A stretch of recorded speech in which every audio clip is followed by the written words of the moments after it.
નમસ્કાર મિત્રો, સ્વાગત છે તમારું આપણી પોતાની યુટ્યુબ ચેનલ ગુજરાત અપડેટ પર।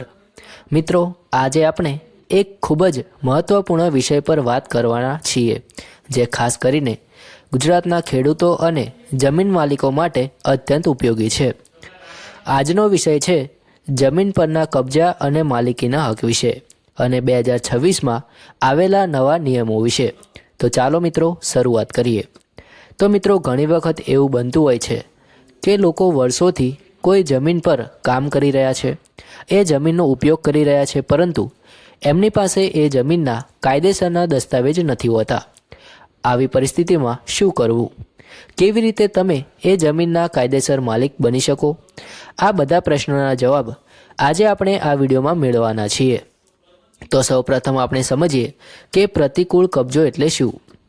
આને અંગ્રેજીમાં એડવર્સ પોઝેશન કહેવામાં આવે છે। ભારતના કાયદા મુજબ જો કોઈ વ્યક્તિ કોઈ ખાનગી જમીન ઉપર સતત 12 વર્ષ કે તેથી વધુ સમય સુધી શાંતિપૂર્ણ રીતે ખુલ્લેઆમ અને માલિકની પરવાનગી વિના કબજો જાળવી રાખે અને આ સમય દરમિયાન મૂળ માલિક કોઈ કાનૂની કાર્યવાહી ન કરે, તો આવી પરિસ્થિતિમાં કબજેદાર માલિકીનો હક માગી શકે છે। આ નિયમ સ્પેસિફિક રિલીફ એક્ટ 1963 હેઠળ આવે છે। મિત્રો, ઉદાહરણ તરીકે સમજીએ તો માની લો કે તમારી પાસે કોઈ જમીન છે જેના તમારી પાસે દસ્તાવેજ નથી, પરંતુ તમે છેલ્લા 12 વર્ષથી એ જમીન પર ખેતી કરી રહ્યા છો, એની સંભાળ રાખી રહ્યા છો અને એ દરમિયાન એ જમીનના મૂળ માલિકે તમારી સામે કોઈ કાર્યવાહી કરેલ નથી। આવી સ્થિતિમાં 12 વર્ષ પછી તમે કોર્ટમાં જઈને એ જમીનના માલિકીના હક માટે અરજી કરી શકો છો। પરંતુ મિત્રો, હવે 2026માં નવા નિયમો લાગુ થયા છે, જે આ પ્રક્રિયાને વધુ કડક બનાવે છે। આ નિયમો શું છે? તો મિત્રો, પહેલો મહત્ત્વનો ફેરફાર છે ડિજિટલ રેકોર્ડ્સ। હવે 2026થી તમામ જમીન અને મકાનોનું રજિસ્ટ્રેશન સંપૂર્ણપણે ઓનલાઈન થશે। આ રજિસ્ટ્રેશન તમારા આધાર કાર્ડ અને પાન કાર્ડ સાથે લિંક થશે। આનો હેતુ છે કે છેતરપિંડી રોકવાનો અને પારદર્શિતા લાવવાની। મિત્રો, બીજો મહત્ત્વનો ફેરફાર છે બ્લોકચેન ટેકનોલોજી।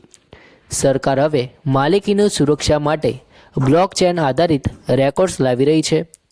આ ટેકનોલોજી દ્વારા જમીનના રેકોર્ડ્સમાં ફેરફાર કરવો લગભગ અશક્ય બની જશે। ત્રીજો અને સૌથી મહત્ત્વનો મુદ્દો છે કે હવે નવા નિયમો હેઠળ કાયદેસર દસ્તાવેજ જેવા કે રજિસ્ટર સેલ ડીડ કે વારસાઈના કાગળો વિના નવી નોંધણી શક્ય જ નહીં બને। એટલે કે હવે માત્ર કબજો હોવાથી માલિકી સાબિત કરવી ખૂબ જ મુશ્કેલ બની જશે। તો આવી પરિસ્થિતિમાં તમારે શું કરવું જોઈએ? તો મિત્રો, જો તમારી પાસે જમીન પર કબજો છે પરંતુ દસ્તાવેજ નથી, તો તમારે વહેલામાં વહેલી તકે કાયદેસર સલાહ લેવી જરૂરી છે। તમારે તરત જ કબજા પ્રમાણપત્ર માટે અરજી કરવી જોઈએ। મિત્રો, હવે આપણે સમજીએ કે કબજા પ્રમાણપત્ર શું છે અને તેનું મહત્ત્વ શું છે। તો કબજા પ્રમાણપત્ર એક સરકારી દસ્તાવેજ છે જે સાબિત કરે છે કે તમે કોઈ ઘર, ફ્લેટ અથવા જમીનના કાયદેસર માલિક છો। આ પ્રમાણપત્ર તમને મિલકતનો હવાલો સંભાળ્યા પછી તહેસીલદાર અથવા સ્થાનિક સત્તાવાળા દ્વારા આપવામાં આવે છે। આ પ્રમાણપત્રના ઘણા ફાયદા છે, જેમ કે જ્યારે તમે હોમ લોન માટે અરજી કરો છો, જ્યારે તમારી મિલકત વેચવાની યોજના બનાવો છો અથવા કોઈ કાનૂની સમસ્યાનો સામનો કરો છો, ત્યારે આ કાગળ ખૂબ જ ઉપયોગી સાબિત થાય છે। ઘણા લોકો આને ઓક્યુપન્સી સર્ટિફિકેટ સાથે ભેળસેળ કરે છે, પરંતુ આ બંને અલગ અલગ છે। કબજા પ્રમાણપત્ર મુખ્યત્વે માલિકી દર્શાવે છે। મિત્રો, કબજા પ્રમાણપત્રના અન્ય કેટલાક ફાયદા છે, જેમાં પહેલું છે તમને જમીન અથવા મકાન ઉપર સંપૂર્ણ અધિકાર મળે છે। બીજું છે કે તમે જમીન વેચી શકો છો, ભાડે આપી શકો છો।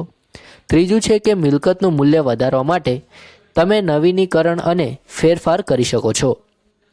ચોથું છે કે મિલકતનો કબજો ટ્રાન્સફર કર્યા પછી વેચનારનો કોઈ દાવો રહેતો નથી। પાંચમું છે કે મિલકત પર તમારું સંપૂર્ણ નિયંત્રણ રહે છે। મિત્રો, હવે પ્રશ્ન એ છે કે કબજા પ્રમાણપત્ર લેવા માટે કોણ પાત્ર છે? તો મિત્રો, જો તમારી પાસે મિલકત ઉપર કાનૂની અધિકાર હોય તો તમે કબજા પ્રમાણપત્ર માટે અરજી કરી શકો છો। આમાં ઘર ખરીદનારા, જમીન માલિકો, કાયદેસર વારસદારો અને કેટલાક રાજ્યોમાં ભાડુઆતો પણ સામેલ છે. એક મહત્ત્વની વાત મિત્રો યાદ રાખજો કે મિલકત વેચાઈ ગયા પછી બિલ્ડર કે ડેવલપર્સ આ પ્રમાણપત્ર રાખી શકતા નથી. પ્રમાણપત્ર હંમેશા ખરીદદારના નામે જ હોવું જરૂરી છે અને હોવું જ જોઈએ. હવે આપણે જાણીએ કે કબજા પ્રમાણપત્ર કેવી રીતે મેળવવાનું છે. તો મિત્રો, પ્રમાણપત્ર મેળવવા માટેની પ્રક્રિયા રાજ્ય પ્રમાણે થોડી અલગ હોઈ શકે છે, પરંતુ મૂળભૂત બાબતો લગભગ સમાન જ હોય છે. સૌ પ્રથમ તમારે નજીકની જાહેર સેવા કેન્દ્ર અથવા તહેસીલ કચેરીની મુલાકાત લેવાની છે અને ત્યાંથી અરજી ફોર્મ મેળવવાનું છે. આજકાલ ઘણા રાજ્યોમાં ઈ સેવા પોર્ટલ પર પણ ઓનલાઈન અરજી કરી શકાય છે.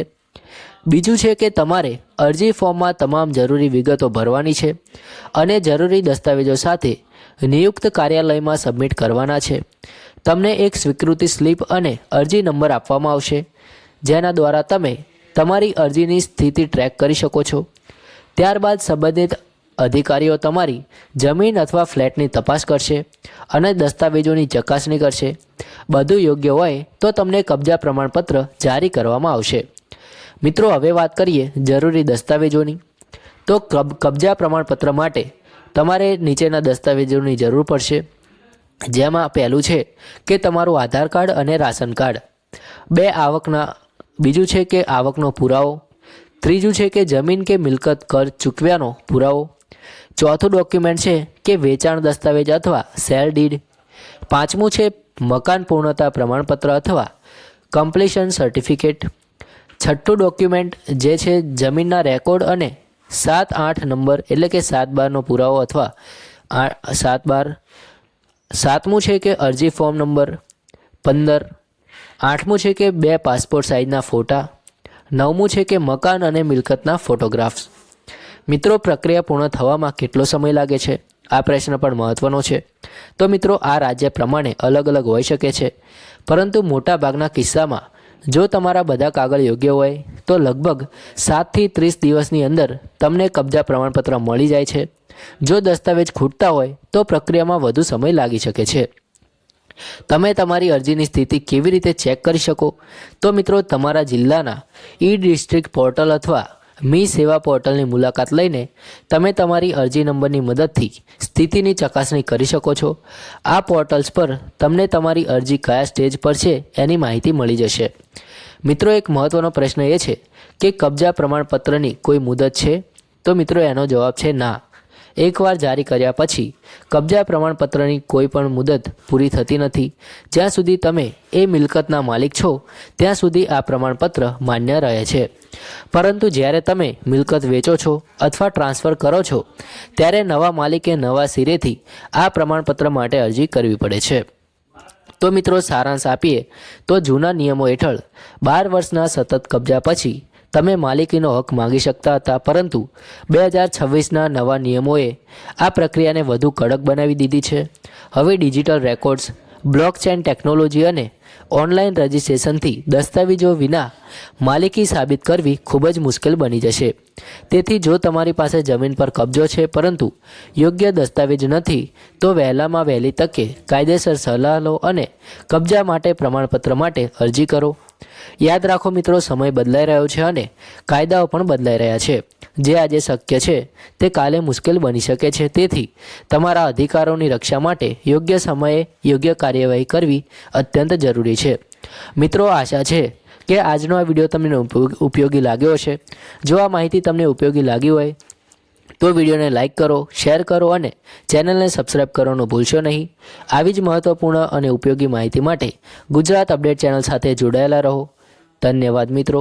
જય હિન્દ. વંદે માતરમ.